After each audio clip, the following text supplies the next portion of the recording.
Today we are going to be talking about quite a well-loved book, To Kill a Kingdom by Alexandra Christo. It is a young adult fantasy standalone novel, which was quite interesting because novels within this genre, such as sci-fi or fantasy, such as The Cruel Prince or A Court of Thorns and Roses, they're either strung into series or at least have sequels or become trilogies. So I went into this book quite skeptical, despite the outrageous praise that I saw online on people who had read it, because it didn't quite make sense to me how such a deep plot could be wrapped up within 300 or so pages. Needless to say, I was pleasantly surprised. So before we get into this, remember that you are watching Synergy's YouTube channel, and let's get into the review. So Christo has taken the very generic idea of mermaids and princes and pirates and turned it into something a lot of older readers could enjoy. This was done quite well. So the female protagonist is more antagonistic than one would assume. The male protagonist is a little bit more cheeky, a little bit more arrogant, however endearing. It's not irritating in the slightest. It fits his character quite well. It is essentially a retelling of a childhood classic, The Little Mermaid.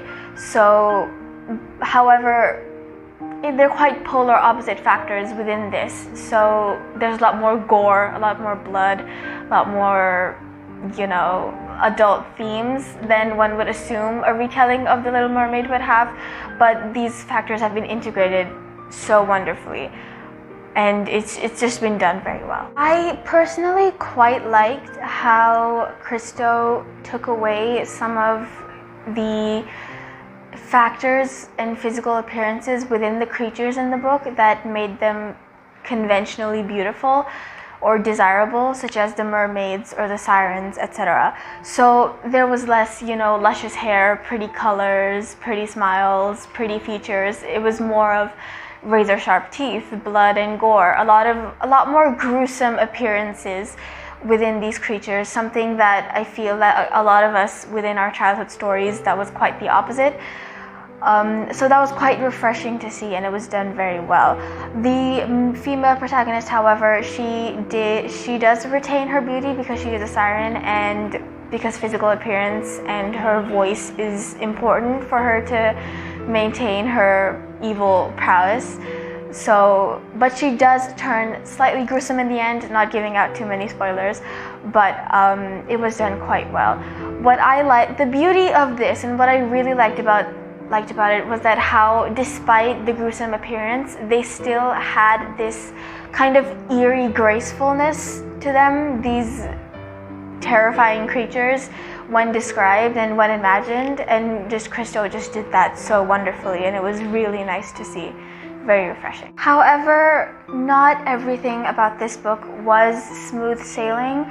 There were certain things that I felt that could have been done better. For example, the pacing of the book overall was quite choppy, and it felt like it was insinuating that a lot of parts had been skipped over solely so the book could move forward. Like it was kind of pushed away to move the story forward and to bring these characters together, to, I guess, kickstart character development, to elongate it. I'm not quite sure. But that was something that I felt that could have been done better. Furthermore, I did find it slightly unrealistic. I mean, I guess as unrealistic as a fantasy novel can get. How the two protagonists started to warm up to each other so soon, despite hating each other and each other's species for as long as they could remember. And so I feel like that very almost sudden shift to hatred and, okay, maybe we could be friends, I felt like that was slightly unrealistic, and the transition towards that could have been done a bit better. And I just felt like the entire thing was not enough to be wrapped up in about 350 pages or so. It could have been a lot longer because the plot line was quite deep. So if this was a prelude to a longer book or a longer series, I would have been understanding about it. However, this is a standalone and it's only 350 pages, which really felt like the writer was trying to wrap everything up within these pages. So despite this, I do feel like this can be excused because we need to mention that this is Christo's debut novel. This is the first ever novel they have published. And so I feel like these lapses in judgment within the writing could be looked over. However, other things such as character establishment, character development, all of the names and the backstories, they were all established with such precision. It was quite shocking to see for someone who was a rookie writer at the time. The universe especially was also very well established just as well. It was very engaging, it was very interesting to read about. You could tell about, what the characters and what they stood for, what their values and opinions would be. It was very clear, so that was something that she did very well.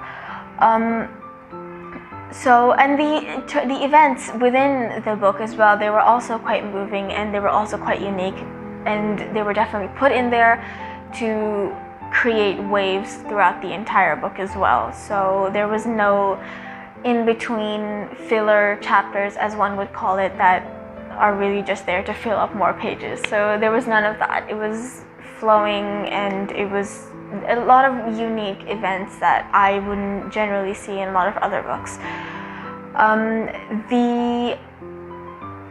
The shock value that came with the grisly almost turn of events that someone expected to be like The Little Mermaid, that creation of the shock value also played a very huge role within this book, and I feel like that was very natural because of the nature.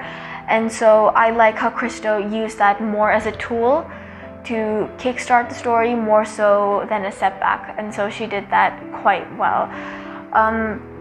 Overall, it was a very engaging read. I thoroughly enjoyed it, more so than I thought I did.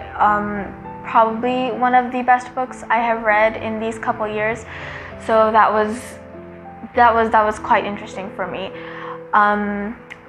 So that's it from me. Stay tuned to Synergy's YouTube channel to find out about more book reviews coming in the future, and I will maybe see you all soon.